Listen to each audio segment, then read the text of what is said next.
ఇప్పుడు ఎవిస్ హాస్పిటల్ని సంప్రదించండి. స్కానింగ్ కూడా ఫ్రీగా చేస్తున్నారు. Avis hospitals. శ్రీ గురుభ్యో నమ. మహాగణాధిపతి నమ.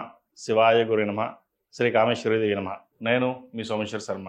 మేషం నుండి మీనం వరకు ఉన్నటువంటి రాశి ఫలితాలు నా పరిజ్ఞానం సహకరించే వరకు ఈ వారం రాశి ఫలితాలను తెలియజేస్తాను. ఈ రాశి ఫలితాలు ఈ నెల 20వ తారీఖు నుండి 26వ తారీఖు వరకు వర్తిస్తాయి. ముందుగా గోచారం. వృషభంలో శుక్రుడు, మిథునంలో గురువు, కర్కాటకంలో రవి బుధులు, సింహంలో కుజకేతువులు, కుంభంలో రాహువు, మీనంలో శని. అలాగే చంద్రుడు వృషభం, మిథునం, కర్కాటక రాశిలో సంచారం.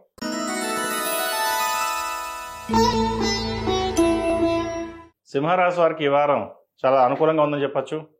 ఏకాదశంలో గురువు బాగున్నారు, దశమలో శుక్రుడు, అష్టమ శని. శని బలంగా ఉన్నారు, శుక్రుడు బాగున్నారు, అలాగే ఏకాదశన కూడా గురువు బాగున్నాడు.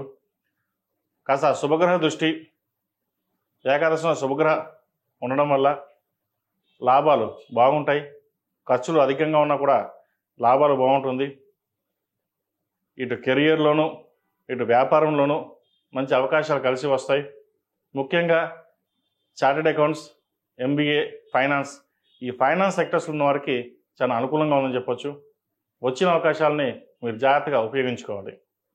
ఆరోగ్యరీత్యా చిన్నపాటి ఇబ్బందులు ఉన్నా కూడా అవి సమస్య పోతాయి. వచ్చిన అవకాశాలని మీరు సద్వినియోగపరుచుకుంటారు. నూతన గృహం కానీ ప్లాట్ కానీ కొనుగోలు చేస్తారు. బంగారు ఆభరణాలు కొనుగోలు చేసే అవకాశం గోచరిస్తోంది. సంతానానికి సంబంధించి సంబంధం కుదురుతుంది. ఎప్పటి నుంచో ఎదురు చూస్తున్న మంచి సంబంధం కుదిరిన ఒక ఆనందం వ్యక్తపరుస్తారు. స్నేహితుల సహాయ సహకారాలు మీకు లభిస్తాయి. ఒకప్పుడు స్నేహితులే మోసం చేశారు అని బాధపడిన వాళ్ళకి మళ్ళీ తిరిగి స్నేహితులే మీకు అండదండలుగా నిలవడం ఇదొక మంచి తరుణం అని చెప్పచ్చు. కుటుంబంలోని ఐక్యమత్యం ఎక్కువగా ఉంటుంది. తల్లిదండ్రుల మమకారం ఎక్కువగా ఉంటుంది. ఇటు జీవిత భాగస్వామి కావచ్చు, అటు సంతానం కావచ్చు, ఎటువంటి లేని ఇబ్బందులు ఉంటాయి. చిన్న చిన్న ఇబ్బందులు ఏవైతే ఉన్నాయో ఈ వారం సమస్య పోతాయి. అదేవిధంగా వైద్య వృత్తులు ఉన్న వారికి, చిరు వ్యాపారస్తులకు, కూరగాయల వ్యాపారస్తులకు, ధాన్యం వ్యాపారస్తులకు, చిరుధాన్య వ్యాపారస్తులకు, హోటల్స్, ఫాస్ట్ ఫుడ్ వీళ్ళకి అనుకూలంగా ఉంది. అయితే ముఖ్యంగా ఈ హోటల్ వ్యాపారస్తులు కొనుగోలు చేసేటప్పుడు కల్తీ లేని పదార్థాలు కొనడం అనేది చెప్పదగినది. ఎందుకంటే మనం బిజినెస్ చేస్తున్నాం, మనం 10 మందికి మనం అన్నం పెడుతున్నాం, అది చాలా చక్కగా ఉండాలని, బాగుండాలని ఆలోచిస్తారు. అయితే ప్రస్తుత పరిస్థితుల్లో కల్తీ అనేది బాగా జరిగిపోయింది. కల్తీ అనేది బాగా ఎక్కువైపోయింది. మన తినే తిండిలో ప్రతిదీ కల్తీ అయిపోయింది. కాబట్టి ఏదైనా కొనేటప్పుడు వాటి పూర్వపరాలు చూసుకుని ఆలోచించి నిర్ణయాలు తీసుకోవాలి.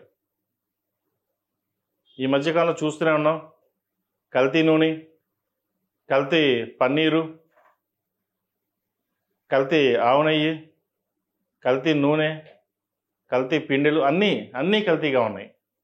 కాబట్టి వీటి విషయంలో ఏదో తక్కువ వస్తుంది, రూపాయికి తక్కువ వస్తుంది కదా మనం కొనేద్దాం అనే కాకుండా ₹1 ఎక్కువైనా సరే మన ఇంట్లో కావచ్చు లేదా వ్యాపారంలో కావచ్చు చక్కగా ఉండాలి, 10 మంది బాగుండాలని వ్యాపారం చేసడం కోసం చేసే ప్రయత్నాలు ప్రారంభించండి. ముఖ్యంగా ఈ హోటల్ బిజినెస్ చేసే వాళ్ళకి, స్ట్రీట్ ఫుడ్స్ వాళ్ళకి అధిక లాభాల కోసం కల్తీ నూనె కొని ఇబ్బంది పెట్టకుండా ఉండడం అనేది చెప్పదగింది.